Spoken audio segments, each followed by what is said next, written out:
హరి ఓం శ్రీ గురుభ్యో నమః.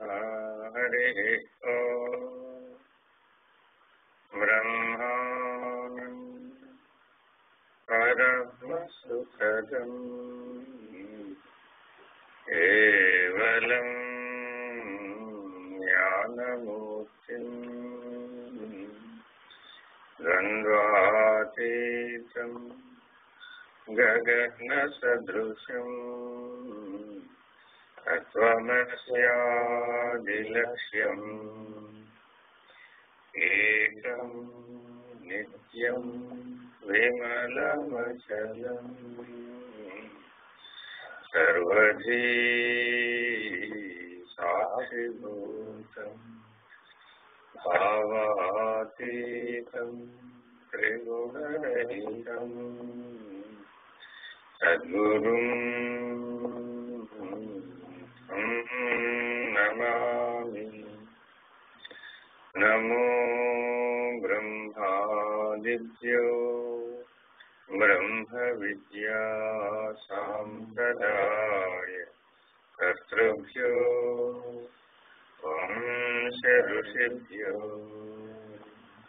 మహాభ్యో నమో గురుభ్యః. సర్వోపప్లవరహిత త్రిజ్ఞానఘన ప్రత్యగర్థో బ్రహ్మైవాహమస్మి. అహం పదార్థరహితః.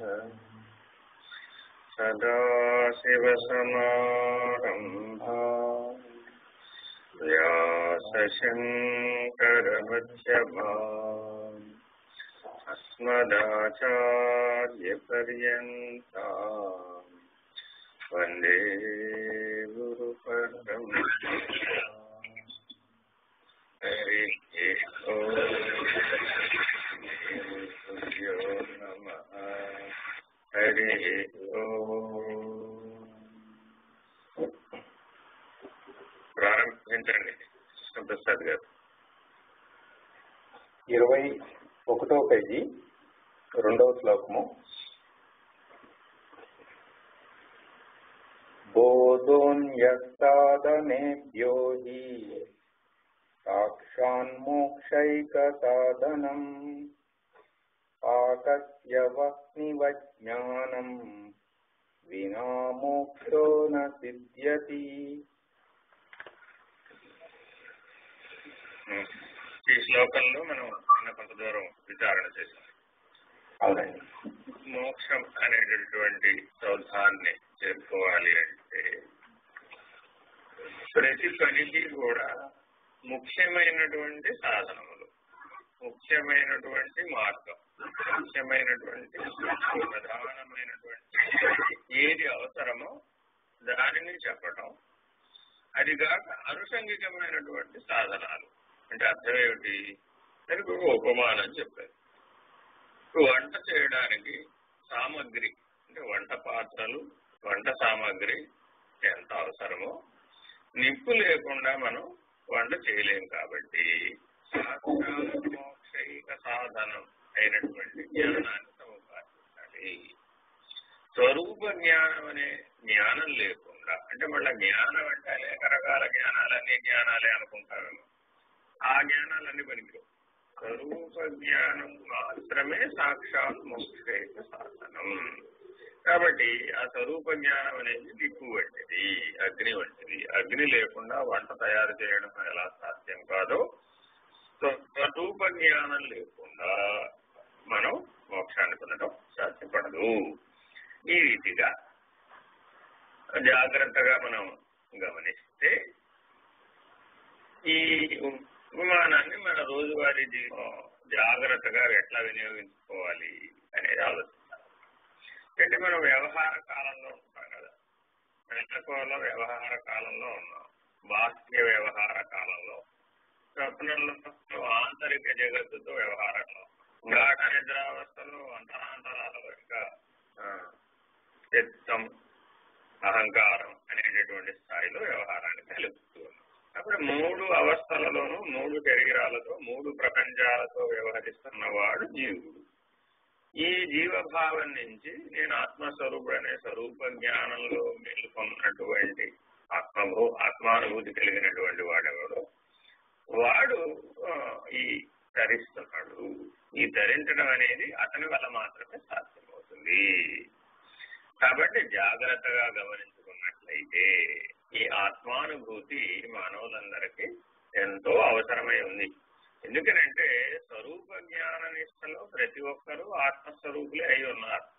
మానవోపాధి యొక్క విశేషం ఏమిటంటే స్వరూప జ్ఞానాన్ని గుర్తించగలగటం. అదే మిగిలిన జంతువులు జీవరాశులన్నీ 84 లక్షల జీవరాశులు దేహాత్మభావాన్ని మాత్రమే గుర్తించగలుగుతున్నాయి. అవి స్వరూప జ్ఞానాన్ని గుర్తించలేకపోతుంది. కాబట్టి మానవోపాధికి వచ్చిన ప్రతి ఒక్కరూ కూడా ఆత్మస్వరూపులే అయి ఉన్నప్పటికీ తమ స్వరూపాన్ని తామే గుర్తించలేనటువంటి అంశంలోకి మానవ జీవన వ్యవహారం జారిపోయింది. మరలా దానిని తన స్వరూపం వైపు తిప్పాలి. తానెవరో తాను తెలుసుకోవాలి.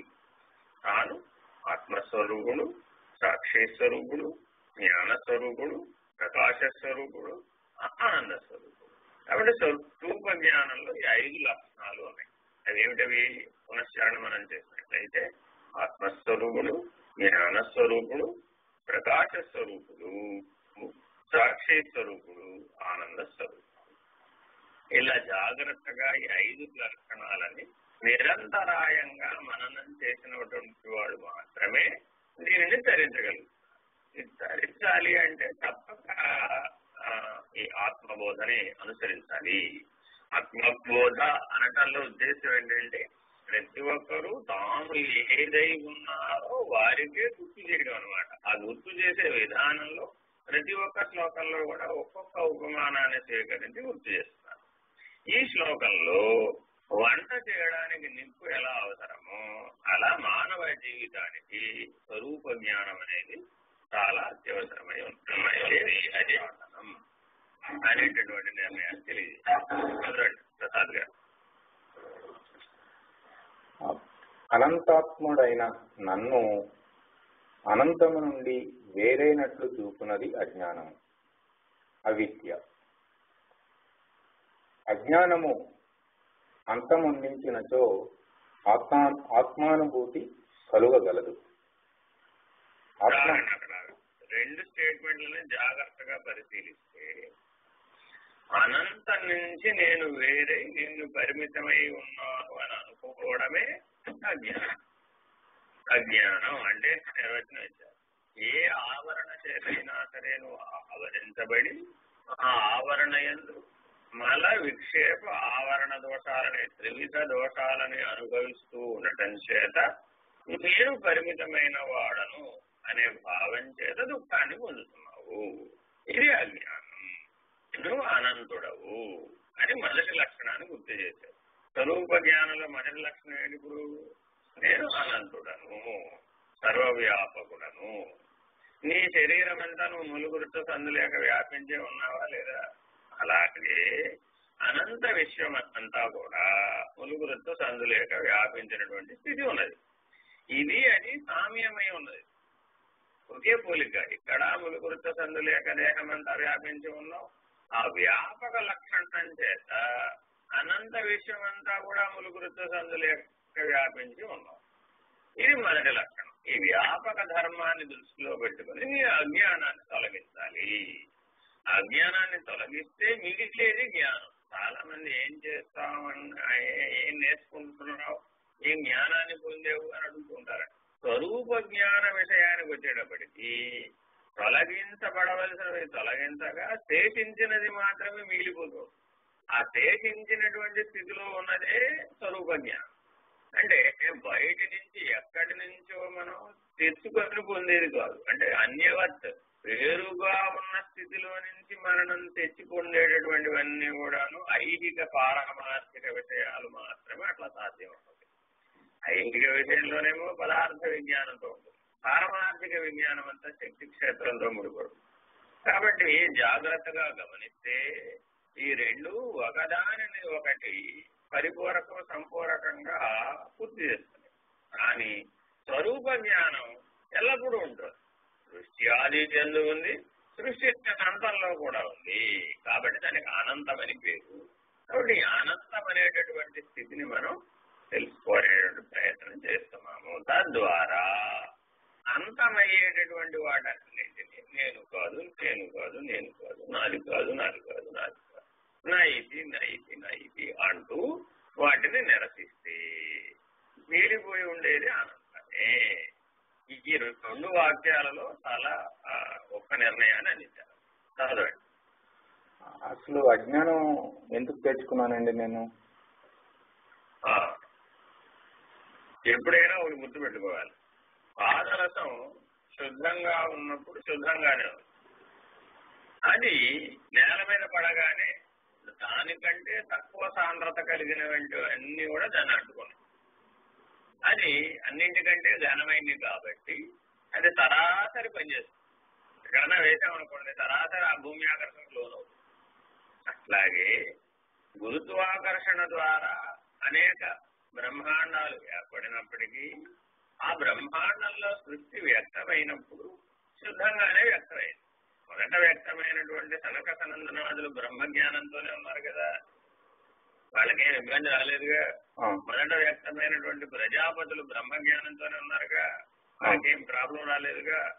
కాబట్టి సృష్టి ఆది స్థితి ఎందు వచ్చినటువంటి మానవులు ఎవరైతే ఉన్నారో ప్రజాపతులు, సనక సనందనాదులు, వీళ్ళు బ్రహ్మ మానస పుత్రులు.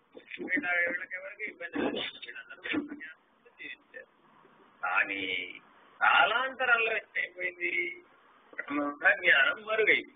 నేను బ్రహ్మమై ఉన్నాను అనేటటువంటి స్వరూప జ్ఞానం మరుగైపోయి ఆవరణ చేత ఆవరించబడినటువంటి మలిన బుద్ధి వ్యవహారంలో బలం పుంజుకుందనమాట. త్రిగుణాత్మకమైనటువంటి వ్యావహారిక బుద్ధి మనం ఊతమివ్వడం వలన చెందింది.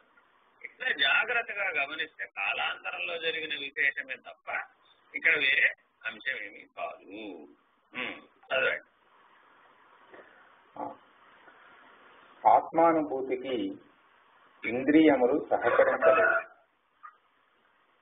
నేత్రాలు దృశ్యముల జ్ఞానమును అందించగలవు, కానీ దృక్కు అయిన ఆత్మ యొక్క జ్ఞానము అందించలేవు. రెండు విషయాలను ప్రతిపాదిస్తున్నారు చూడండి. ఏమిటది? ఒకటేమో దృశ్యానికి సంబంధించిన జ్ఞానం, రెండోదేమో దృక్కుకు సంబంధించినటువంటి జ్ఞానం. ఈ లోపల స్వరూప జ్ఞానంలో దృశ్యానికి సంబంధించిన జ్ఞానం అంతానేమో వ్యావహారిక జ్ఞానం. నిన్న కూడా చెప్పారు. ఏమిటది? ఇంగిత జ్ఞానం, పరేంగిత జ్ఞానం. ఇంగిత జ్ఞానంతో వ్యవహరించాలి అంటే ఈ దృశ్య జ్ఞానాన్ని విశ్లేషించాలి. విశ్లేషించగలిగేటటువంటి బుద్ధి వికాసం వచ్చిన వాళ్ళకేమో ఇంగిత జ్ఞానం వస్తుందన్నమాట. చాలా మందికి మానవ జన్మలలో ఇంగిత జ్ఞానం వరకు రావడమే కష్టం. అంటే అర్థం ఏమిటి? ఆ సమయానికి ఆ సందర్భంలో ఎలా వ్యవహరించాలో ముందుగా స్ఫురిస్తే అది ఇంగిత జ్ఞానం ఉన్నట్టు. అది ఆ సమయానికి ఆ సందర్భానికి నాకు చెప్పలేదు కదండి, నువ్వు అడగలేదు కదండి, నువ్వు అడిగితే ఇచ్చేవాడిని కదండి, నువ్వు చెప్తే చేసేవాడిని కదండి అంటే ఆ స్ఫురణ లేదనమాట. ఆ సమయానికి ఏం చెయ్యాలో అది ఆల్రెడీ స్ఫురించే వికాసం కలిగిన వాళ్ళకేమో అది ముందే తెలియబడి ఆ సమయానికి ఆ కార్యం నెరవేర్చకూడదు. కనీసం ఆ స్థాయి వచ్చినా కూడా ఇప్పుడు దృశ్య జ్ఞానాన్ని విశ్లేషించగలిగే బుద్ధి వికాసం. కానీ అది చాలదు స్వరూప జ్ఞానానికి. దృక్స్థితిని పొందినటువంటి వాడై ఉండాలి. అంటే అర్థం ఏమిటి? దృశ్యము, ద్రష్ట ఈ రెండు కూడా నిశ్శేషంగా లేని వాడయి దృక్కు మాత్రమే మిగిలిపోయిన వాడే ఉండాలి. అంటే త్రిపుటిలో దృశ్యము, ద్రష్ట అంటే ద్రష్ట అనే అహము, దృశ్యం అనే అనుభవము ఈ రెండు నిశ్శేషంగా గనక తీసివేస్తే శేషించబడినదేదో దానికి దృక్ అని పేరు. దర్శనము, ద్రష్ట, దృశ్యము.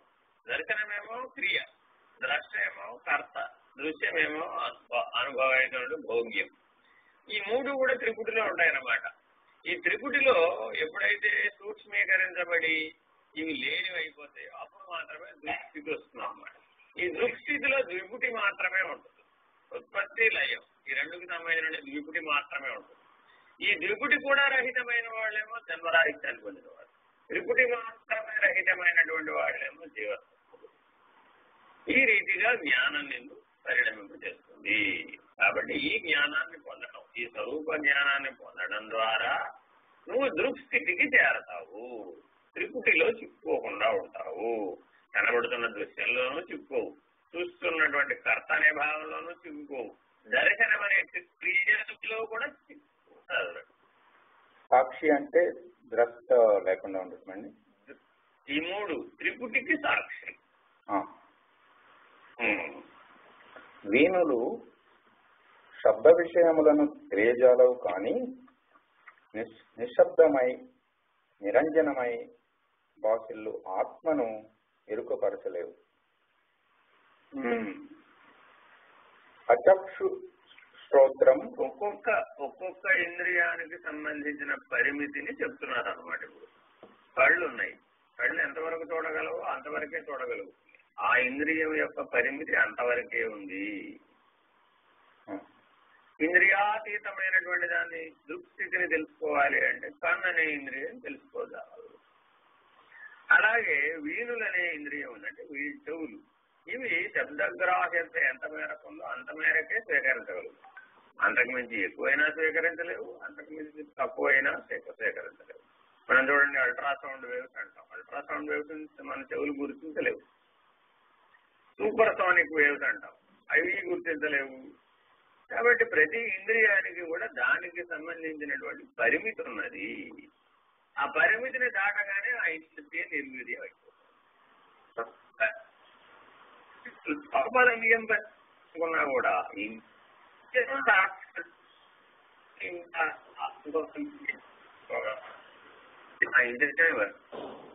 నేను చేత అది గుర్తించబడుతుంది, అక్ష చేత గుర్తించబడుతుంది అని ఆ ఇంద్రియం పనిచేస్తుంది. కాబట్టి ఇంద్రియం నీకు భోగాన్ని ఇవ్వడం, ఇంద్రియం వెనక్కున్న చైతన్యం చేత ఇంద్రియం భోగించబడుతుంది, ఇంద్రియం చేత ఇంద్రియార్థం భోగించబడుతుంది. తిరిగి జ్ఞానంగా పరిణమించి సాక్షి దగ్గరికి చేరుతుంది. సాక్షి ఏ జ్ఞానం చేత గాని ఏ భోగం చేత గాని తాను పరిణామం చెందడం లేదు, మారటం లేదు అనే సత్యాన్ని నువ్వు గుర్తించాలి. చదవండి. అచక్షు స్తోత్రం పదపాణి పాదం. ఆత్మకు నేత్రములు లేవు, చెవులు లేవు, హస్తపాదములు లేవు అని ముండకోపనిషత్తు. నేననే సాక్షికి కర్మేంద్రియాలు లేవు, జ్ఞానేంద్రియాలు లేవు. నేననే సాక్షి అలా ఉన్నది. అలా ఉన్నటువంటి సాక్షిని నువ్వు నిత్య జీవితంలో గుర్తించడం కావాలి. అనంతాత్మ విశ్వరూపోయకర్త. ఆత్మ అనంతము, సర్వరూపధారి, నిష్క్రియత్వము అని శ్వేతాశ్వతర ఉపనిషత్తు తెలుపుచున్నది. తన ఆత్మకున్నటువంటి లక్షణాలని చెప్తున్నారు. మరలానండి ఆ వాక్యం.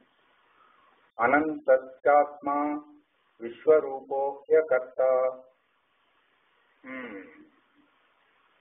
విశ్వరూపి ఆత్మ ఎటువంటిదయ్యా అంటే దాని రూపం ఎంతదయ్యా అంటే విశ్వరూపి. ఆ విశ్వరూపి అనేటటువంటి స్థితిని మనం జాగ్రత్తగా పట్టుకోవడం రావాలి. అనంతము విశ్వరూపి. చూడండి, రెండవ లక్షణాన్ని యాడ్ చేశారు ఇక్కడ. మొదట ఇందాకేం చెప్పారు? అనంతం. అనంతం. రెండవ లక్షణం ఇప్పుడు ఏం చెప్పారు? శ్వేతాశ్వేతరోపనిషత్తు చెబుతున్నది ఈ విశ్వరూపి. ఈ విశ్వంలో ఉన్నటువంటి ఏ రూపమైనా సరే ఆ రూపం అంతా ఆత్మయే. ఏ నామ రూపాలను లెక్కేసినా అవన్నీ కూడా ఆత్మ. కానీ వస్తువు అయినటువంటి ప్రధాన వస్తువు అయినటువంటి ఆత్మ పదార్థానికి మాత్రం ఏ నామము లేదు, ఏ రూపము లేదు. అర్థమైందా? అర్థమైందండి. సత్యం స ఆత్మ, అది సత్యము. ఇదే సత్యం. ఈ సత్య స్థితిని మనం గుర్తించాలి. అదియే ఆత్మ అని ఛాందోగ్యోపనిషత్ తెలియజేస్తున్నది. అట్టి ఆత్మ అంతర్యామి కనుక మనము ఆత్మస్వరూపులమే అయి ఉన్నాము. ఏషత ఆత్మ సర్వాంతరః,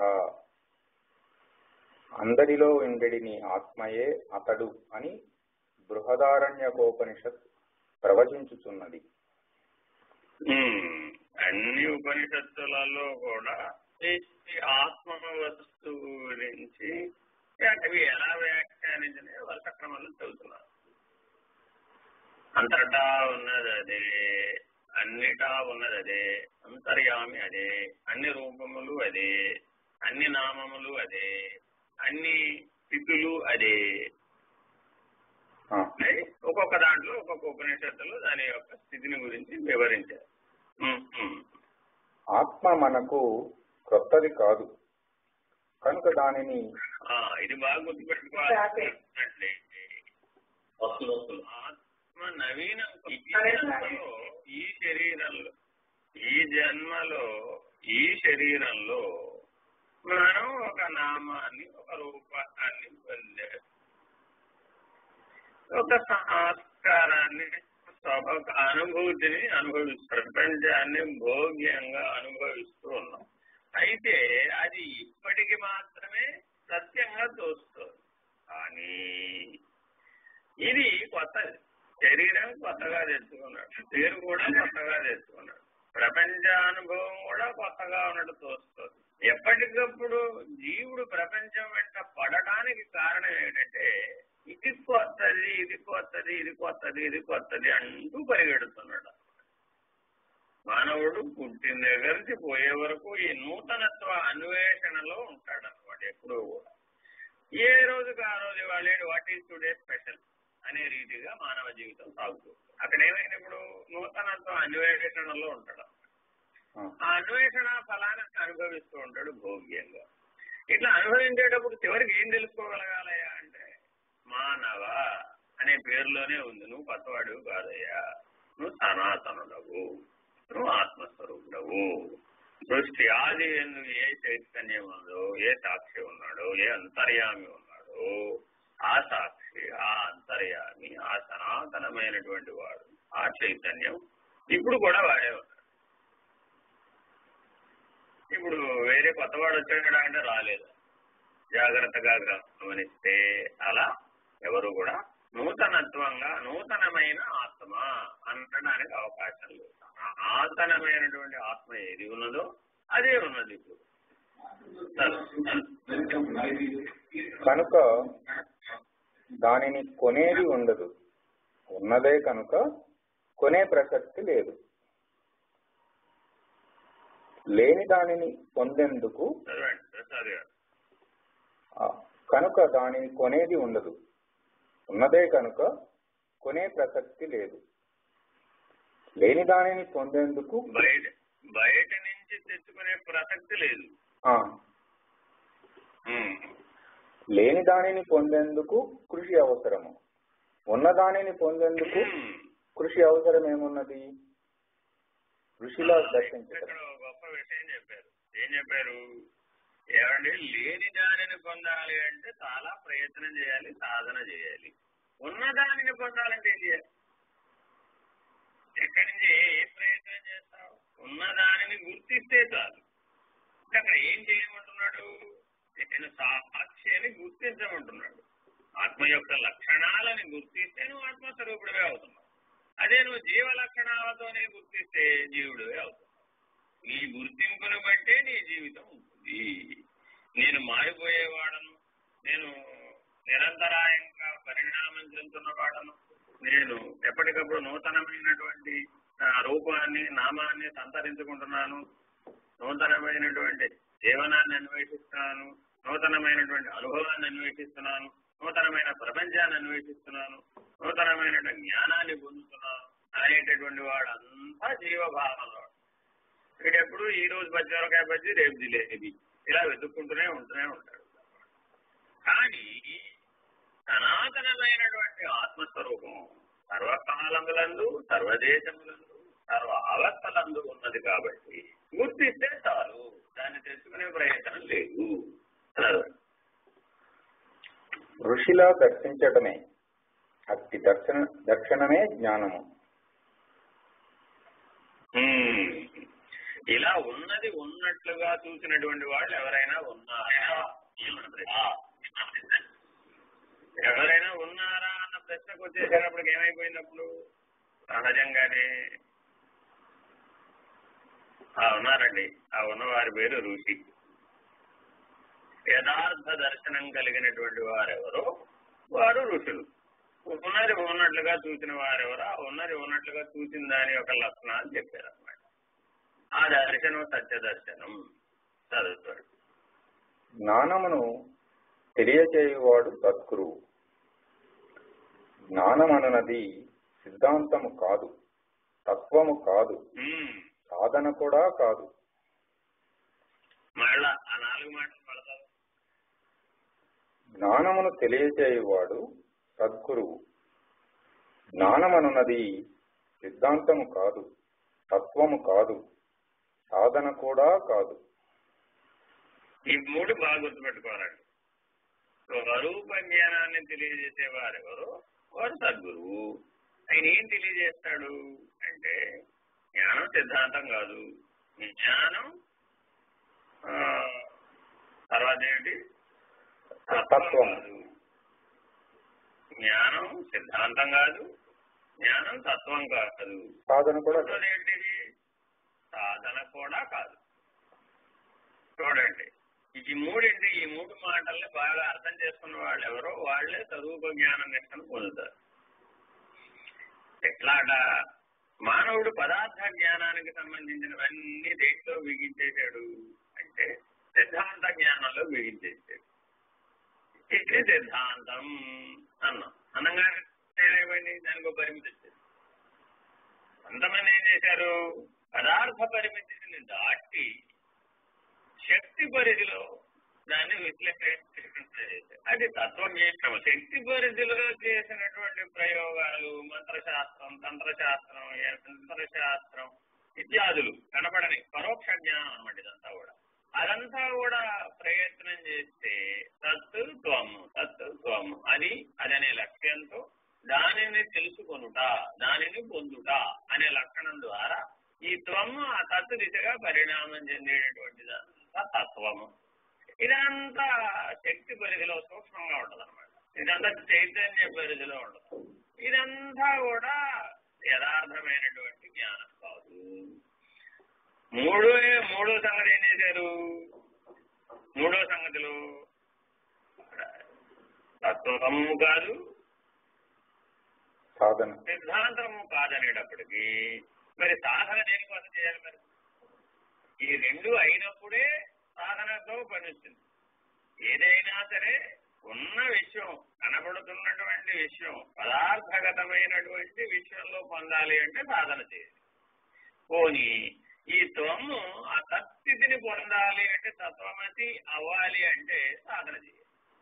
కాబట్టి సాధన కూడా కాదు.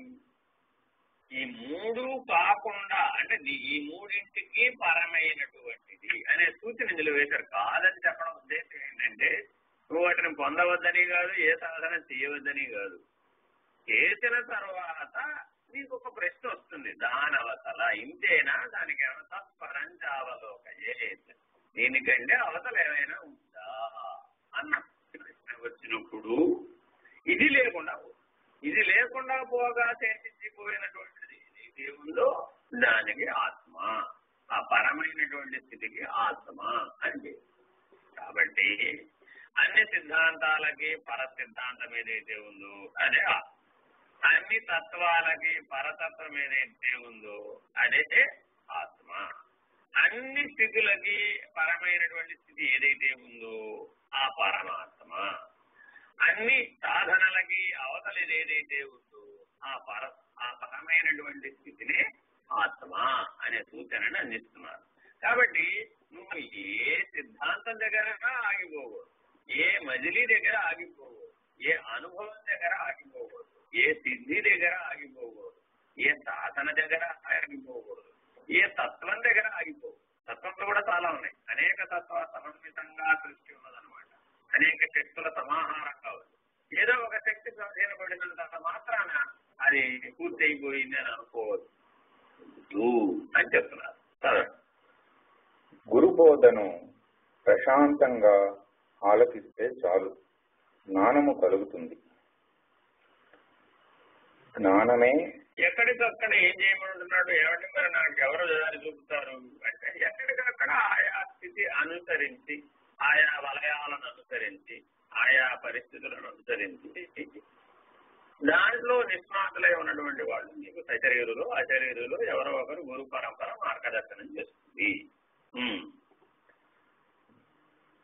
జ్ఞానమే మార్గము గమ్యము అయి ఉన్నవి. ఇది గుర్తుపెట్టుకోవాలన్నమాట. ఎక్కడికి పరిమితమైన ద్వారాలో ఉన్నప్పుడు ఏమనిపిస్తుంది అంటే ఏదో ఒక లక్ష్యం పెట్టుకుని ఆ లక్ష్య తీర్చి కోసం మానవ నిజానికి సాధన సాధ్యతే సర్వం. ఆ సర్వం అన్నటువంటి దాన్ని సాధింప చేసుకుంటూ ప్రయాణం పరిణామం చెందినప్పుడు ఏమంటున్నాడు ఇప్పుడు ఇక్కడ, ఎన్ని పొందినప్పటికీ ఆ పొందుతున్న వాడెవడున్నాడో వాడు సత్యమా అసత్యమా ఈ విచారణ చేపట్టాలి. ఈ కర్తని ఎగరగొట్టేటటువంటి పద్ధతిగా ఏ జ్ఞానమైతే ఉందో ఆ జ్ఞానమే గమ్యము అదే ఉన్నది, మార్గము అదే ఉన్నది. చదవండి. ప్రమేయమైన ఆత్మను గురించి ప్రమాత అయిన ముముక్షువునకు ప్రమాణమైన వేదాంతం ద్వారా గురువు అందించగానే ఆత్మజ్ఞానము కలుగుతుంది. ఒక త్రిపుటిని ఇక్కడ ప్రతిపాదిస్తున్నాడు. ప్రమేయము, ప్రమాణము, ప్రమాత. ఉప్పు ఉపగా ఉందని ఎవరికి తెలిసింది?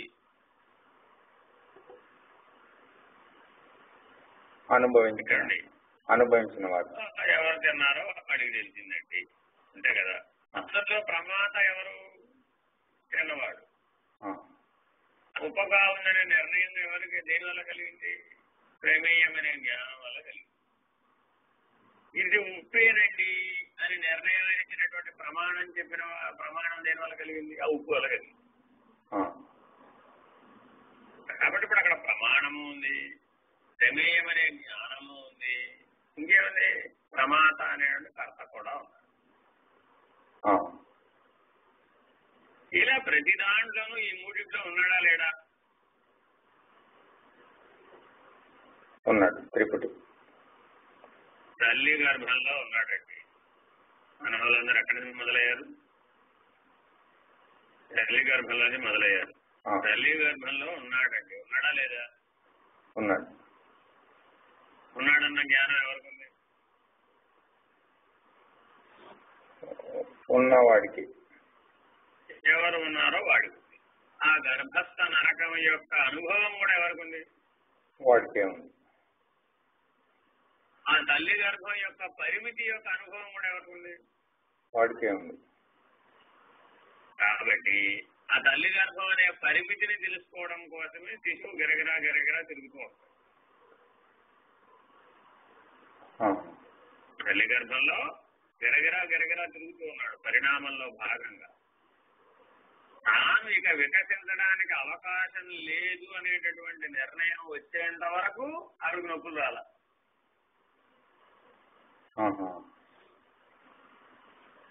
ఎప్పుడైతే లోపల ఉన్నటువంటి వాడికి జ్ఞానం వచ్చింది, ఇక ఈ ఉన్న అవకాశం నాకు సరిపోదు, వెంటనే బయటపడే ప్రయత్నం చేశాడు. ప్రయత్నం చేయగానే ఆవిడకు నొప్పులు వచ్చాయి. ఇంకా కొలది నిమిషాలు కొలది గంటల్లోనూ వాడి జననం పూర్తయిపోతుంది. ఇప్పుడు పుట్టారన్న అనుభవం ఎవరికి ఉంది? తల్లికి ఉందా?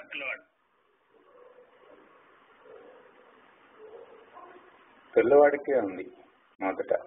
ఎందుకని? పుట్టిన వాడే కదా. కాబట్టి తల్లి గర్భంలో ఉండటం అన్న క్రియ స్వీకరించిన అక్కడ కూడా ఎవరున్నారు? ప్రమాణము ఉంది, ప్రమేయము ఉంది, ప్రమాత. పుట్టడం అనేటటువంటి ప్రక్రియలో పాలు పంచుకున్నటువంటి ఆ శిశువు తల్లి గర్భంలో నుంచి బయట ఉన్నటువంటి పంచభూతాత్మకమైన విశాల ప్రకృతిలోకి రాగానే తల్లి గర్భంలో ఇప్పుడు పక్క ప్రకృతి ఉందా? లేదు కదా. ఈ పంచభూతాత్మకమైన ప్రకృతే ఉంది అక్కడ. కానీ అది పరిమితమైనటువంటి అవకాశం, విశాలమైనటువంటి అవకాశంలోకి వచ్చింది. ఇక్కడ కూడా ఉన్నది పంచభూతాత్మకమైన ప్రకృతే. ఈ విశాలమైన ప్రకృతిలోకి రావడానికి మనం పుట్టడం అంటున్నాం. ఒక పరిమితత్వంలో నుంచి, ఒక ఆవరణంలో నుంచి నిరావరణంలోకి మారటానికి మనం జననం అని అంటున్నాం. ఈ మారినటువంటి శిశువుకి విశాలమైన ప్రకృతి అనుభూతమైంది. అనుభూతం అవగానే శబ్దాన్ని వెలువరించింది. ఆ వెలువరించిన విధానం పిల్లాడు ఏడ్చాడు ఏడవడం లేదు పిల్లాడు ఏడ్చాడా? గుర్తించాడు, ప్రతిస్పందించాడు. అంటే చుట్టుపక్కల ఉన్న ప్రకృతికి ప్రతిస్పందించాడు. కాబట్టి ఇప్పుడు ఏమైంది? ఆ స్పందన ద్వారా ప్రకృతి యొక్క భావన తనకి అనుభవం అయింది. అనుభవం ఎప్పుడు ఏ అనుభవం అయినా సరే ఆ అనుభవంలో ఎప్పుడు కూడా త్రిపుటి ఉంటుంది. ఏముంటుంది? అనుభవించేవాడు, అనుభవించబడేది అనుభవం.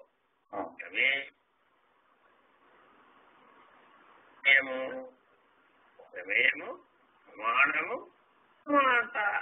అనుభవించబడుతున్నటువంటిది అక్కడ ఉంది, అనుభవము అన్నది, అనుభవించేవాడు అన్నది. ఇదే మృత్యువులో సేకరిస్తాం. మృత్యు ధర్మంలో సేకరించినప్పుడు ఇది జనన ధర్మం. మృత్యు ధర్మంలో సేకరించామండి. శరీరాన్ని వదిలేస్తున్న వాడికి తాను శరీరాన్ని వదిలేస్తున్నాడనేటటువంటి జ్ఞానం ఉందా లేదా? ఉంది కదా. అది ప్రమేయం. వదలపడుతున్నటువంటి శరీరం, ఆ వదలపడుతున్న స్థితి ఉందా లేదా? ఉంది కదా. అదేమిటి? ప్రమాణం. ఆ వదులుతున్నవాడు ఉన్నట్టుందా లేదా? ఉన్నాడు. వాడు ప్రమాత. కాబట్టి ఎరుక కలిగి చేసినప్పుడు ఈ త్రిపుటికి సాక్షిగా ఉన్నది ఆ ఎరుక. ఎరుక లేనప్పుడు ఏమైంది అంటే ఈ త్రిపుటిలో ఏది బలంగా ఉంటే దాంట్లో తెరుగు తన్మయత్వం చెందుతున్నాడు. ఒక చిన్న పిల్లవాడికి, ఒక 6 నెలల పిల్లవాడికి పెద్ద తిరుపతి లడ్డు ఇచ్చాం. ఏం చేస్తాడు? తన్మయత్వం. ఇంకా ఇప్పుడు తల్లి, తండ్రి, చుట్టుపక్కల పరిసరాలు వాడికి ఏం గుర్తు రాలేదు. ఆ లడ్డు సంగతి అయిపోయేదాకా తన్మయత్వంలోనే. ఇప్పుడు ఆ తన్మయత్వం చెందినప్పుడు ప్రమేయము, ప్రమాణము, ప్రమాత ఏమైపోయినాయి?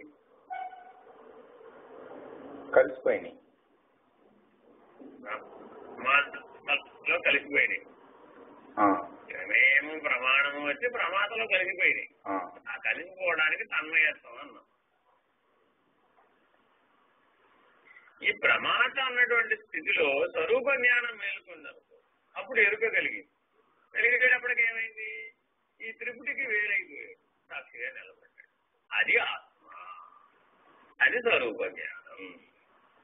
ఎప్పటికైనా మానవుడు ఈ ప్రమేయం, ప్రమాణం, ప్రమాత అన్న మూడింటిని ధరించాలి.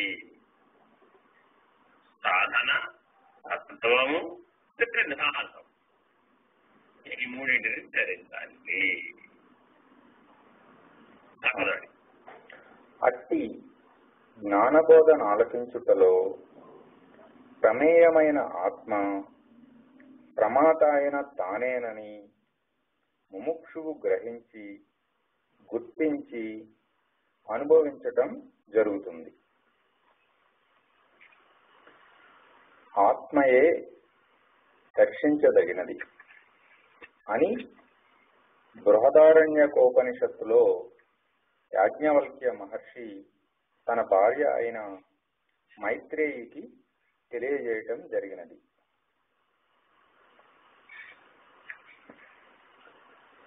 ఆత్మయే మన స్వరూపం కనుక దానిని కొత్తగా పొందలేము.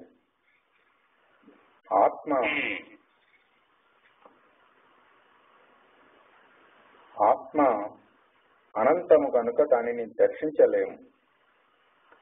ఆత్మను నేను దర్శించవలెనన్నచో ఆత్మ దృశ్యము కావలెను.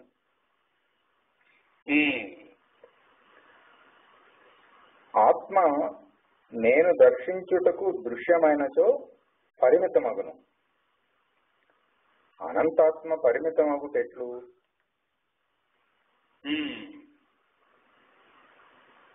So Atman cannot be objectified. దర్శించేందుకు ఆత్మ వస్తువు కానేరదు.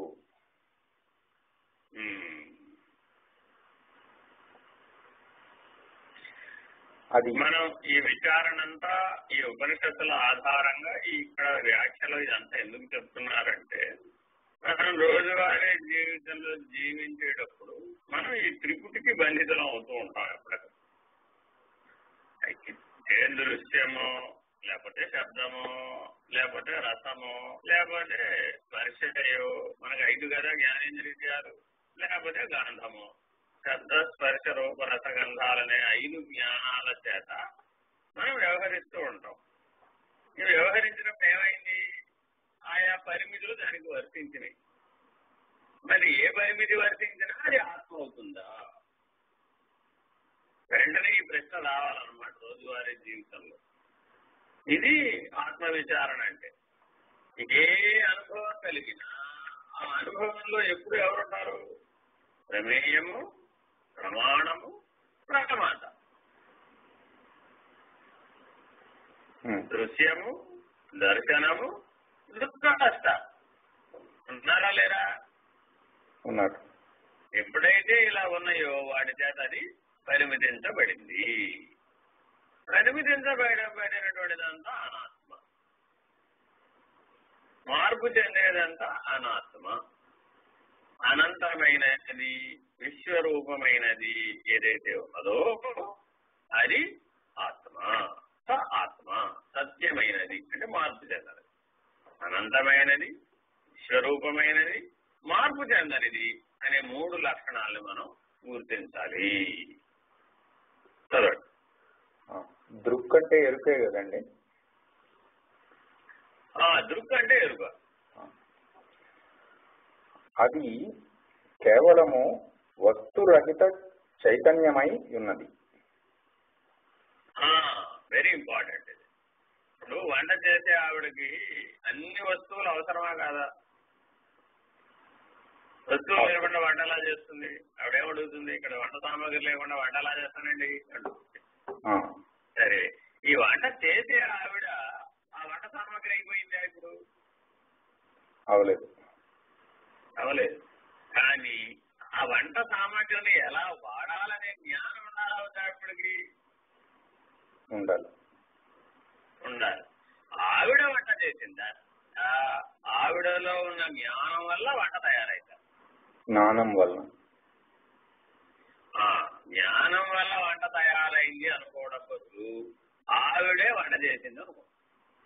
తన్మయత్వం అక్కడ కలిసిపోయేటప్పటికి ఏమైపోయింది? కర్త బలపడింది. నిప్పు లేకపోయినా ఆవిడ వంట చేయలేదు. వంట సామాగ్రిని ఎలా వాడాలనే జ్ఞానం లేకపోయినా ఆవిడ వంట చేయలేదు. వంట సామాగ్రి లేకపోయినా ఆవిడ వంట చేయలేదు. అంతేనా కాదా? అవునండి. కానీ ప్రతిరోజు వంట చేసేటప్పుడు ఏమనుకుంటున్నారు? నేనే వంట చేస్తాను. ఇది అందరికీ సామాన్యమైనటువంటి ఉపమానంగా స్వీకరించి చెప్పారే కానీ కేవలం స్త్రీ పురుషులు అనే జెండర్ బయాస్ కూడా చెప్పడం లేదు. అర్థమైందా? కాబట్టి పురుషుడు బయట ఏదైనా పని చేసేటప్పుడు కానీ స్త్రీ ఎవరైనా పని చేసేటప్పుడు ఏ వ్యవహారశీలత పొందినప్పటికీ కూడా ఆ వ్యవహారశీలతలో ఎప్పుడు ఏం జరిగిపోతుంది? ఇప్పుడు అక్కడ నిజానికి జ్ఞానం ప్రధానం అవ్వాలి. అంతేనా కదా? అవునండి. ఆ జ్ఞానం లేకపోతే జరగడం లేదు. ఇంట్లో ఏదైనా కరెంట్ సమస్య వచ్చింది, ఆ కరెంటు సమస్యను పరిష్కరించేటటువంటి జ్ఞానం అన్నమాట పిలిచాం. నువ్వే చేసుకోవచ్చు కదా అంటే నాకు ఆ జ్ఞానం లేదా. ఇప్పుడు ఆ వచ్చిన వాడికి కూడా నామరూపాలు ఉన్నాయా లేదా? ఉన్నాయి. పనిచేసే పనిముట్లు ఉన్నాయా లేదా? ఈ రెండింటినీ కలిపి వాడుతున్న జ్ఞానం ఉందా లేదా? అదే ముఖ్యం. ఆ జ్ఞానం లేకపోతే పనిముట్లు అక్కడే ఉన్నాయి, యంత్రాలు అక్కడే ఉన్నాయి, కానీ కార్యం సిద్ధించలేదు. ఇప్పుడు గురువు గారు శిష్యుడు గారు తీసుకుందాం. ఏం జరుగుతుంది? బోధిస్తున్నారు. ఎవరికి వాళ్ళు ఏం చేస్తున్నారు? ఇప్పుడు మా వేదవ్యాసుడికే గొప్ప, మా వాల్మీకి గారే గొప్ప, మా మహర్షులకే గొప్ప అన్నామనుకోండి.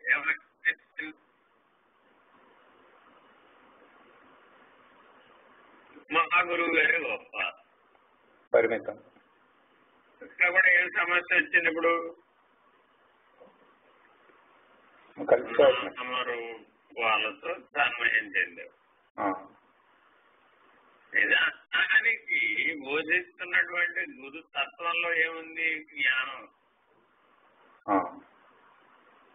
కాబట్టి జ్ఞాన ప్రధానంగా చూడమంటున్నాడు.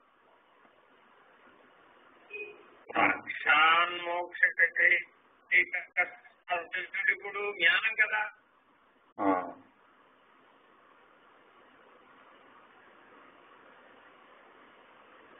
చూడాలి కానీ నామరూపాల దృష్ట్యా చూడకూడదు. ఈ జన్మలో ఈ శరీరాన్ని ఇచ్చినటువంటి తల్లిదండ్రులు, జన్మలలో శరీరాన్ని అందించినటువంటి జగజ్జననీ పితరులు,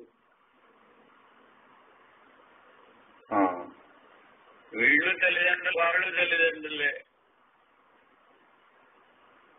అర్థమైందా? దేనికి ఇవ్వవలసిన గౌరవం దానికి ఇవ్వాలి, దేనికి ఇవ్వవలసినటువంటి విలువ దానికి ఇవ్వాలి.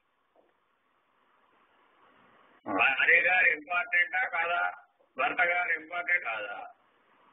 ఇంపార్టెంట్ కాదా? మానవులందరికీ ఇప్పుడు ఘర్షణ ఎక్కడ తలెత్తి? త్రిపుటిలోనే ఘర్షణ తలెత్తుతుంది. కాలకాలంలో ఏ త్రిపుటి ఏర్పడుతుందో ప్రమేయము, ప్రమాణము, ప్రమాత, దృశ్యము, దర్శనము, ద్రష్ట, ఇలా ఏ త్రిపుటులు అయితే ఏర్పడుతూ ఉన్నాయో ఆయా త్రిపుటుల మధ్య ఘర్షణ ఏర్పడుతుంది. ఇప్పుడు తన్మయత్వం లేదు, వికాసం పొంది నేను జ్ఞాన స్వరూపుడు అనేటువంటి దిశగా ఎప్పుడైతే పరిణామం చెందాడో అప్పుడు తత్వాన్ని పట్టుకున్నాడు. అన్ని సిద్ధాంతాలు తత్వంలో కలిగి ద్వైతం అన్నా, అద్వైతం అన్నా, విశిష్టాద్వైతం అన్నా, అచలం అన్నా అన్ని తత్వజ్ఞానంలో వెళ్తిపోయింది. కలిసి చివరికి ఏం చెప్పి పరమే సత్యం అని తెలిసింది. కాబట్టి పరం వైపు తిరగడం నీ చేతిలో ఉందా లేకపోతే ప్రపంచం చేతిలో ఉందా? నా చేతిలోనే ఉంది. నన్ను ప్రపంచం ఆకర్షిస్తుందండి అన్నంత వరకు ఎప్పటికీ నువ్వు పరం వైపు తిప్పలేవు.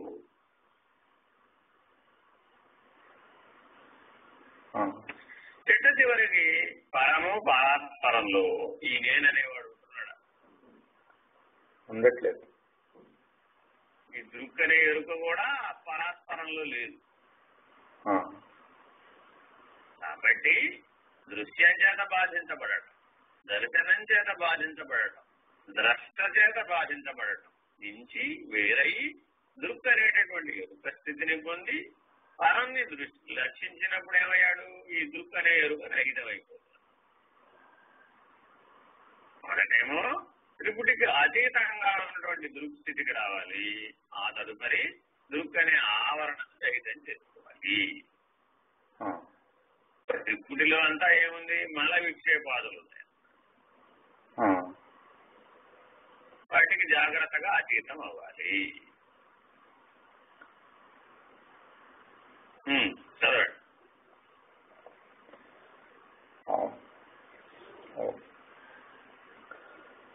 అది ఆత్మను దర్శించుట అనగా తానే ఆత్మయని గ్రహించుట అగును.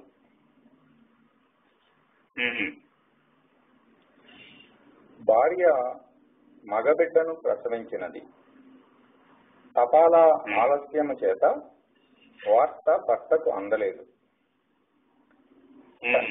తండ్రి కావటానికి భర్త ప్రతిక్షణము కుతూహల పడుతూనే ఉన్నాడు.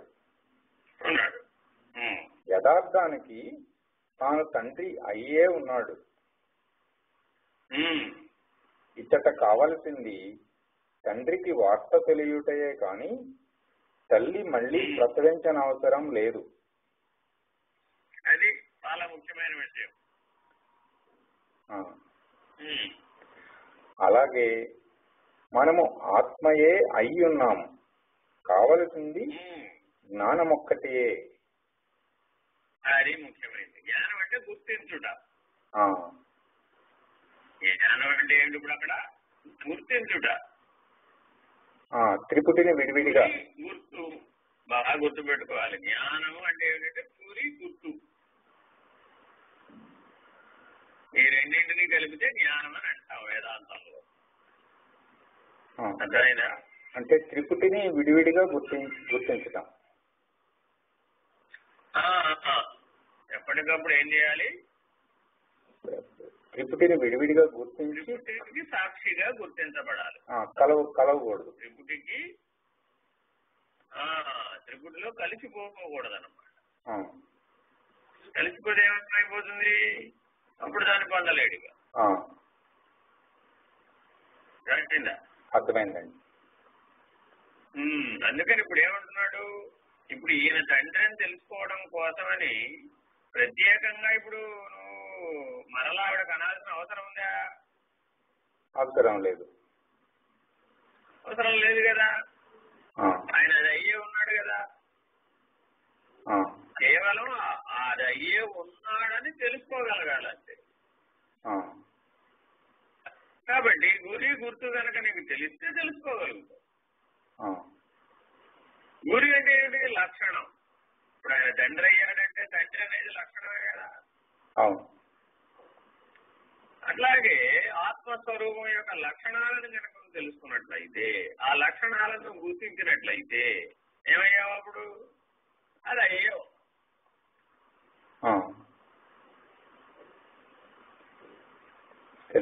ఇది గురి గుర్తు అంటే. ఈ గురి గుర్తు కలిపితే జ్ఞానం. గురి లక్షణము, గుర్తు నిర్ణయము, జ్ఞానము. అది ఆ రెండు కలిపితే లక్షణము, నిర్ణయము. ఈ రెండు కలిపితే జ్ఞానం. మీ చేతులు ఇప్పుడు పిల్లవాడి చేతిలో చిన్నప్పుడు గుర్తు పెట్టుకోండి. చిన్న పిల్లవాడు పాలు తాగడం నుంచి పదార్థానికి మారతాడటండి. తల్లి మారుస్తూ ఉంటుంది. మార్చినప్పుడు ఏం చేయాలి? ఎప్పటికప్పుడు ఆహారాన్ని మార్చేస్తూ ఉంటుంది వాడి ఆరోగ్య పరిస్థితిని బట్టి. వాడికేమో ఆ ఆహార భేదం గుర్తించలేడు. వాడు తెలివి లేదుగా. అది అక్కడ ఉప్పు ఎదురుకుండా పెడుతుంది ఆవిడ వంట చేసేటప్పుడు. అక్కడ కూర్చోబెట్టుకుంటుంది. వాడు అటు ఇటు పరిగెడుతున్నాడు. వీడేం చేస్తాడు? అది ఉప్పు అని తెలియదు. ఉప్పు తింటాడు. తిన్నప్పుడు వాడి ఫేస్ ఫీలింగ్ చూడాలి. అప్పుడు ఎలా ఉంటుంది? అనుభవం కనిపిస్తుంది. అదో ప్రపంచంలో వింత వస్తువులు వాడు గుర్తించే లెవెల్లో వీలైపోతాడు. అది సామాన్య వస్తువు అని వాడికి తెలియదు. విశేష వస్తువు అని, వింత వస్తువు అనే భావనను పొందుతాడు. మళ్ళా తినడానికి ప్రయత్నిస్తాడు. తినక 1-2 సార్లు ప్రయత్నించిన తర్వాత ఇంకా ప్రయత్నం విరమించేస్తాడు. అందుకని సాక్షాత్ ఉప్పులు తినకూడదు అనమాట. ఇప్పుడు ఉప్పు అనే లక్షణం వాడికి అర్థమైందా? అర్థం అవ్వలేదా? అర్థమైంది. ఒకసారి అర్థమైన తర్వాత వాడి ముందు ఉప్పు పెట్టి చేయబట్టారు. ఇప్పుడు వాడిలో ప్రమాత మేల్కొన్నాడా లేదా? మరి ఇప్పుడు మేల్కొన్నాడు. ప్రమేయము, ప్రమాణము ఉపయోగించి ప్రమాత మేల్కొన్నాడు. మేల్కొన్నప్పుడు ఏమైంది? ఇప్పుడు దాన్ని అనుభవించకూడదని తెలిసిందా లేదా? తెలిసింది. కానీ అది లేకుండా వాడి జీవితం జరుగుతుందా? జరగదు. ఉప్పు లేకుండా జీవితం జరగదు. కానీ ఉప్పుని ఏ ప్రమాణంలో వినియోగించాలో, ఏ పద్ధతిగా వినియోగించాలో అలా వినియోగిస్తేనే జీవన సాఫల్యం వీలయ్యి. అంతే కదా. అందువల్ల కాబట్టి ఈ జ్ఞానం అంతా నీకు అవసరమా కాదా, ఈ సాధన అంతా నీకు అవసరమా కాదా, ఈ సిద్ధాంతాలని అవసరమా కాదా అంటే ఇవన్నీ కూడా త్రిపుటిలోనివే గాని అవి నీ స్వరూప జ్ఞానంలోనివి కావు. నీ స్వరూప జ్ఞానమైనటువంటి దృక్కులో ఎవరున్నారంటే సాక్షి మాత్రమే ఉంది. ఆ సాక్షికి ఈ అనుభవంతో పని లేదు, ఆ పదార్థంతోనూ పని లేదు. ఈసారి తినక ముందే ఉప్పును గుర్తించాడు. దేని ద్వారా? జ్ఞానం ద్వారా, లక్షణం ద్వారా. లక్షణం ద్వారా. కాబట్టి లక్షణం తెలియగానే నిర్ణయం కూడా తెలిసిందా తెలియలేదా? తెలిసింది. నిర్ణయము లక్షణము కలిపితే జ్ఞానము. ఆ రెండు కలిపితే జ్ఞానం. దానికే తెలుగు మాటలో చెప్తే గురి గుర్తు. లక్ష్యము గురి, నిర్ణయం గుర్తు. అర్థమైందా? అర్థమైందండి. కాబట్టి వేదాంత పరిభాషలో ఎక్కడికక్కడ ఏం చేస్తారు? కళ్ళకు కనబడేదాన్ని కాదుగా ఇప్పుడు చెప్తుంది. బుద్ధి వికాసం, చైతన్య వికాసం ద్వారా తెలుసుకోగలిగినటువంటి వాటి గురించి చెప్తున్నారు ఇక్కడ. ఇప్పుడు సూటిగా ప్రశ్న వేశాం, ఏమండి ఉప్పు ఆత్మేనా? కాదు.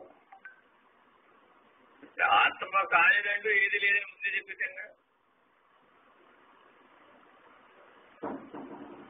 ప్రస్తుతంలో ఏం చేశాం? ఈ అనంత విషయం, విశ్వరూపం అంతా కూడా ఆత్మయే. దాని అవతల కూడా ఆత్మే, పరం కూడా ఆత్మ. అందుకని ఆత్మ శబ్దాన్ని మనం దేనికి జోడించాం? దేహాత్మ, అంతరాత్మ, పరమాత్మ, సర్వాత్మ. ఇది చతురాత్మ అంటే అర్థం. విష్ణు సహస్రనామంలో ఏంటొస్తుంది? చతురాత్మ, చతుర్వ్యూహ, చతుర్దంష్ట్ర, చతుర్వేద, వివేకపాత్. వివేకములు కూడా అన్ని 4.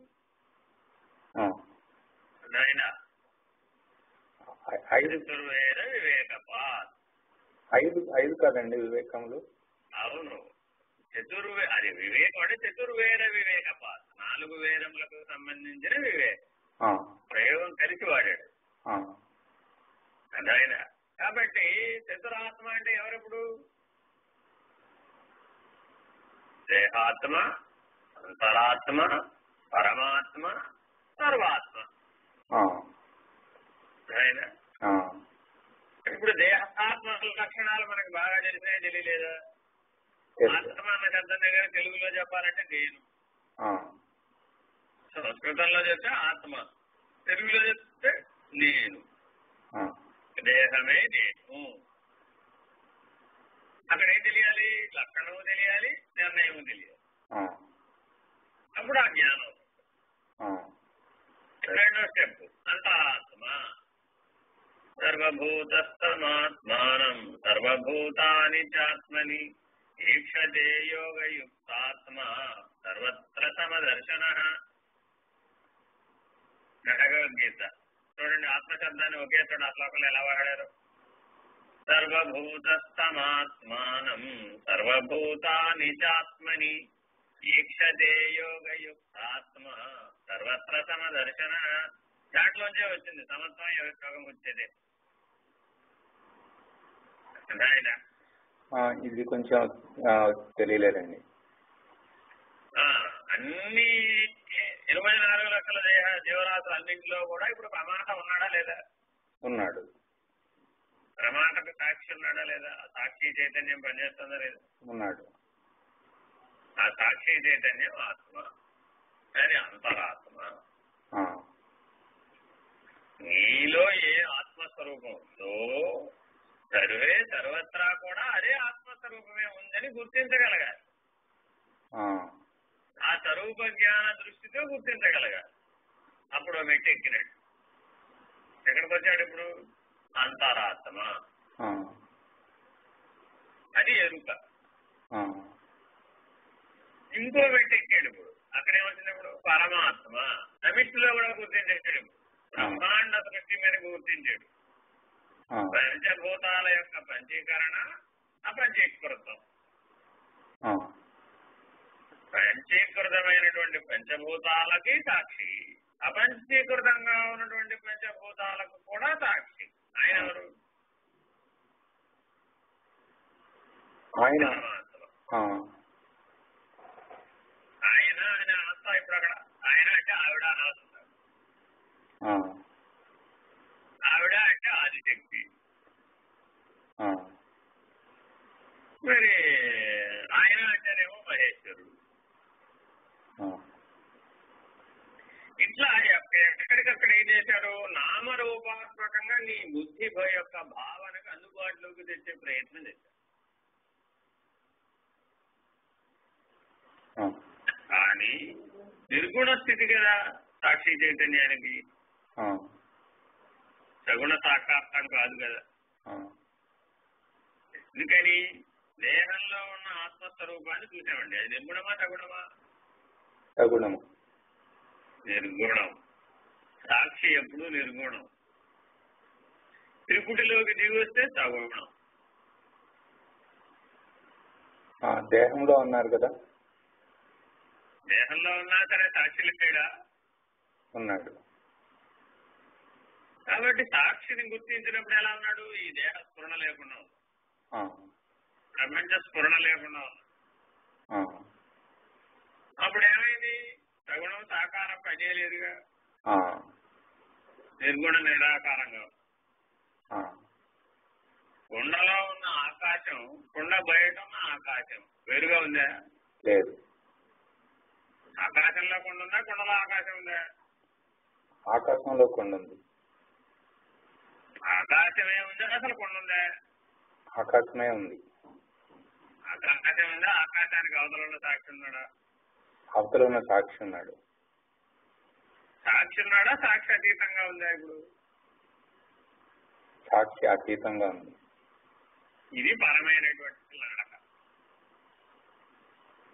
ఇట్లా ఎప్పటికప్పుడు ఏం చేయాలి? దానవతల దానవతల దానవతల అంటే పరమైనటువంటి దృష్టిని ఆశ్రయించాలి. అప్పుడు పరిమితత్వం పోతూ ఉంటుంది. నామరూపాత్మకమైన పరిమితత్వం అంతా సగుణ సాకార పద్ధతి. అదే త్రిపుటికి లోబడి ఉంటుంది. నిర్గుణ నిరాకారం అంతా పరమాత్మ. తెలిసిందండి. కాబట్టి దేహాత్మని, అంతరాత్మని, పరమాత్మని మూడింటిని చూసాము. ఇప్పుడు నాలుగో ఆత్మ సర్వాత్మ. అనేక కోటి బ్రహ్మాండ జనని. అనంత విషయాలతో అనేక కోటి బ్రహ్మాండాలు ఉన్నాయి. అదంతా కూడా సర్వాత్మ. దానవతల ఆత్మన్న శబ్దం వేసిన చోటల్లో ఎక్కడ ఏమడగల ప్రకటన దానవతల. ఇప్పుడు అనంత బ్రహ్మాండాలు, అనంత కోటి బ్రహ్మాండాలు ఏ బయలులో ఉన్నాయో, ఏ పరబాహ్యంలో ఉన్నాయో, ఆ పరబాహ్యం ఈ అనేక కోటి బ్రహ్మాండాలు ఉత్పన్నం అవడం వల్ల ఏమన్నా ఖండఖండాలుగా విడిపోయిందే? విడిపోలేదు. ఎలా చెప్పగలవయ్యా? కొండ రావడం వల్ల ఏమన్నా ఆకాశం విడిపోయిందే? విడిపోలేదు. ఘటోవా ఇవా, ఆ ఘటం అనేటటువంటిది వచ్చింది. వస్తే మాత్రం ఆకాశం ఏమన్నా ముక్కలైపోయిందా? అవలేదు. అవలేదు కదా అనే ఉమా అని చెప్పి. అనంత విశ్వము ఘటమే, బ్రహ్మాండము ఘటమే, పంచభూతాత్మకమైన ప్రకృతి ఘటమే. పంచభూతాత్మక ప్రకృతిలో వ్యక్తంగా కనబడుతున్నటువంటి ఒక దేహము ఘటమే. ఎప్పటికప్పుడు ఏమైపోతుంది? ఒక కాలంలో ఆ ఘటం ఉన్నట్టు కనబడుతుంది. ఒక కాలానికి వచ్చేప్పటికి ఘటం అవచ్ఛిన్నం అయిపోతుంది. ఘటం వచ్చినంత మాత్రాన చైతన్యం అవచ్ఛిన్నమైందని చెప్పవచ్చా? చెప్పరాదు కదా. ఒక ఘటనలో నీళ్లు పోసాం, ఒక కుండలో నీళ్లు పోసాం, ఆకాశంలో ఉన్న సూర్యుడు ఆ నీళ్ళలో ప్రతిబింబించాడు. ఈ ఘట సూర్యుడు వేరే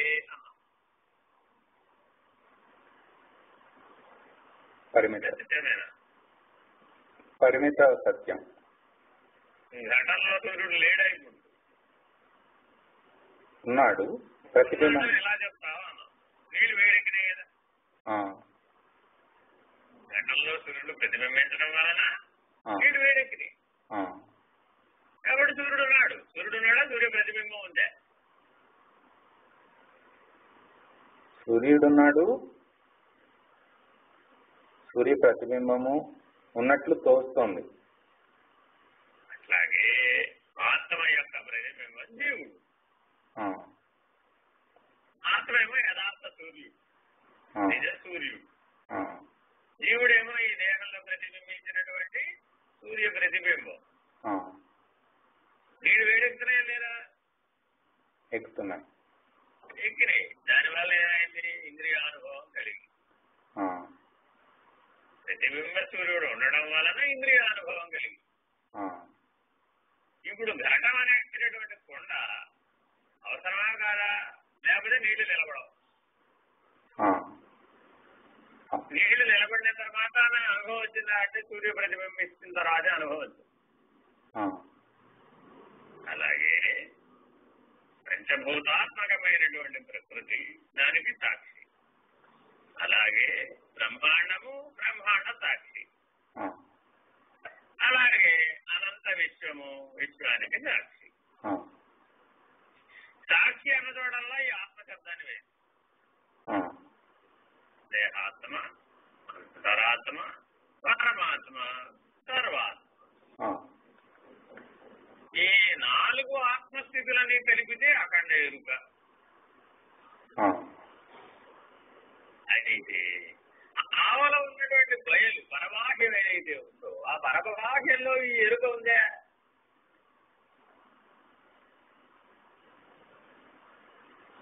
ఎరుకనే ఆవరణ లేదు అక్కడ. ఆవరణ రహితం. కాబట్టి పరిమితమైన కుండే నేననేటటువంటి, నామరూపాలతో ఉన్న దేశమే నేననేటటువంటి, ఇంద్రియాలే నేననేటటువంటి స్థాయి నుంచి ఎరుక యొక్క విస్తృతి సర్వవ్యాపక ధర్మంతో ఎక్కడ దాకా విస్తరించాలంటే ఇప్పుడు సర్వాత్మ అన్నటువంటి స్థితి వరకు విస్తరించాలి. విస్తరించడం వల్ల గుర్తించావు, గురి గుర్తు జ్ఞానం వచ్చింది.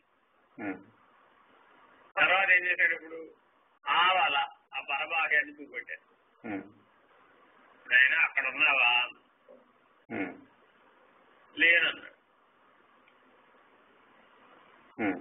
లేననగానే ఏమైపోయింది? ఎరుక లేకుండా ఆవరణ రహితమైంది. అలా ఉండిపోమన్నాడు. అలా ఉండిపోయి సర్వాత్మ వరకు. మొదటలో నువ్వు మొట్టమొదటి దేహాత్మ, అంతరాత్మ, పరమాత్మ, సర్వాత్మని ఎరుకని పొందాలా వద్దా? జ్ఞానాన్ని పొందాలా వద్దా?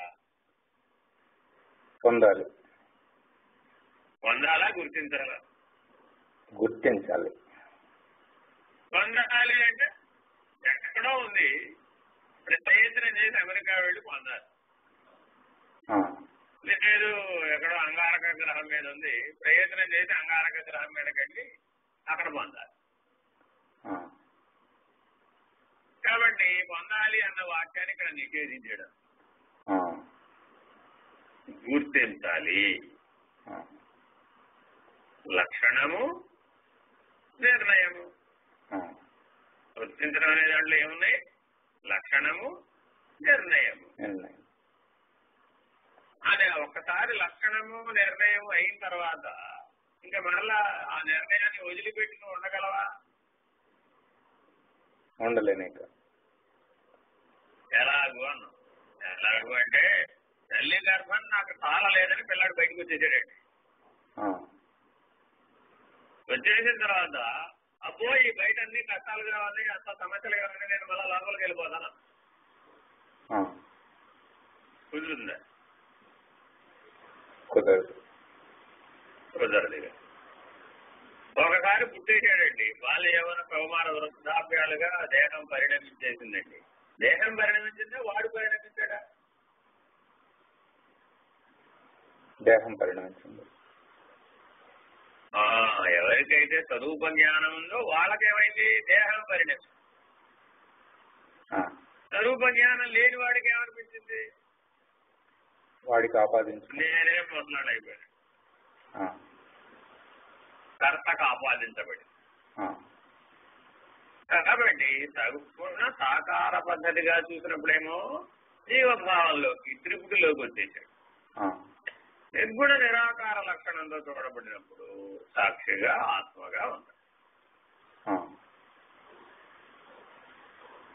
అర్థమైందా? సర్వాత్మ వరకు పంచీకృతము, ఆ పైన అపంచీకృతం. అట్లా చెప్పకూడదు. ఆ పద్ధతి వేరే, ఆ నడక వేరే. అది మళ్ళా ఇంకా తర్వాత వస్తాయి, తర్వాత అంశాలు, తర్వాత శ్లోకాలు వచ్చినప్పుడు చెప్తాడు. అలాగేనండి. ఇప్పుడు మళ్ళీ ఒకసారి ఆ శ్లోకం చదువు. బోధోన్యసాధనేభ్యో హి సాక్షాన్మోక్షైక సాధనం ఆకస్య వస్మివత్ జ్ఞానం వినా మోక్షో న సిద్ధ్యతి. తాత్పర్యం: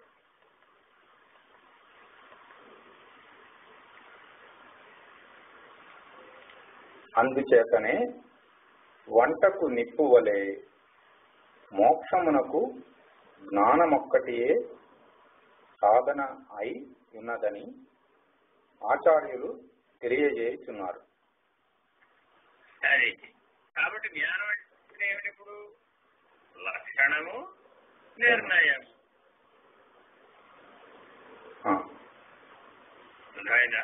అర్థమైందా? అందుకని పెద్దల మార్గం అని ఒక మార్గం. పెద్దల మార్గం అంటే ఏంటి? ఎవరైతే జీవన్ముక్తులైన వాళ్ళు ఉంటారో వాళ్ళందరూ కలిసి కూర్చుని మాట్లాడుకుంటారు. దేశికులైన వాళ్ళందరూ కలిసి కూర్చుని మాట్లాడుకుంటే, మహర్షులైన వాళ్ళందరూ కలిసి కూర్చుని మాట్లాడుకుంటే, దక్షిణామూర్తి దగ్గరికి వెళ్ళారు అందరూ కలిసి. బ్రహ్మజ్ఞానులైన వాళ్ళందరూ కలిసి వెళ్ళారు. ఏమయ్యా అందరూ ఈ పరం అంటే ఏమిటో తెలుసుకోమన్నారు, ఈ పరం గురించి చెప్పబోయా. పరం గురించి చెప్పబోయా అంటే ఆయన ఏం చేశాడు? చిన్ముద్ర ధరించి చూపెట్టాడు. తత్వబోధ పూర్తయిపోయింది. పదతత్వం బోధపడింది. లక్షణంగా వాళ్ళకి అర్థమైపోయింది. ఏమిటి? ఉన్నది సగుణ సాకారమంతా ఉన్నది అంటే సర్వమైంది. నిర్గుణ నిరాకారంగా ఉంది, లేదన్నాం అనుకోప్పుడు శూన్యమైంది. ఈ సర్వము కాదు, ఆ శూన్యము కాదు, పూర్ణం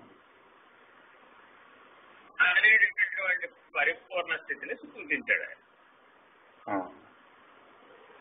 సర్వమును శూన్యమును వరకు మాత్రమే సూచిస్తేనేమో పూర్ణం, పరబాహ్యాన్ని సూచిస్తే పరిపూర్ణం. కాబట్టి జ్ఞానానికి సూచన ప్రధానమై ఉంది.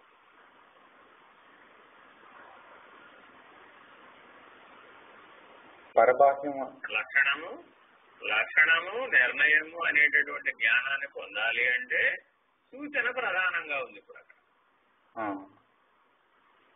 కాబట్టి ఎవరికైతే సర్వాత్మన్న అనుభవం కలిగిందో, ఎవరికైతే శూన్యమనే అనుభవం కలిగిందో వాళ్ళకి మాత్రమే పరబాహ్య నిర్ణయం తెలిసింది.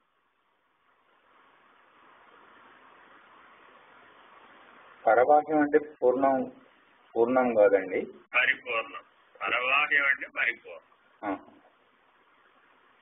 అక్కడ లక్షణము లేదు, నిర్ణయము లేదు. జ్ఞానాతీతం, తురీయాతీతం, సాక్ష్యతీతం.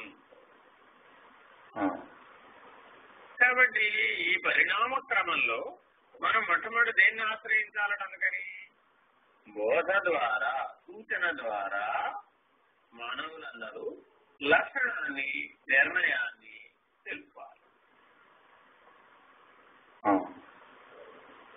ఆ లక్షణము, నిర్ణయం అనేటటువంటి జ్ఞానమే సాక్షాన్మోక్షైక సాధన. సమయం వచ్చినట్టుంది. ఇంకా 5 minutes ఉందండి. అయిపోయిందా? రెండవ శ్లోకం అయిపోయిందా? ఇంకా ఉందండి. సాధన చతుష్టయం కూడా ఉంది. ఇవన్నీ మరి ఇప్పుడు లక్షణం నిర్ణయం పొందాలి అంటే మరి మనకి అధికారిత్వం ఉండాలా వద్దా? ఉండాలి. అంటే ఏమండి, ఇప్పుడే పుట్టిన శిశువు దగ్గరికి వెళ్ళి నీవు సర్వాత్మ స్వరూపుడు అని చెప్తే తెలుసుకోగలడా? తెలుసుకోలేడుగా. మరణశయ్యపై చివరి ఘడియలు చివరి శ్వాస లెక్క పెడుతున్న ఆయన దగ్గరికి వెళ్ళి బాబు నువ్వు సర్వాత్మ స్వరూపుడు అంటే తెలుసుకోగలడా? జ్ఞానం లేకపోతే తెలుసుకోలేడు. కాబట్టి లక్షణము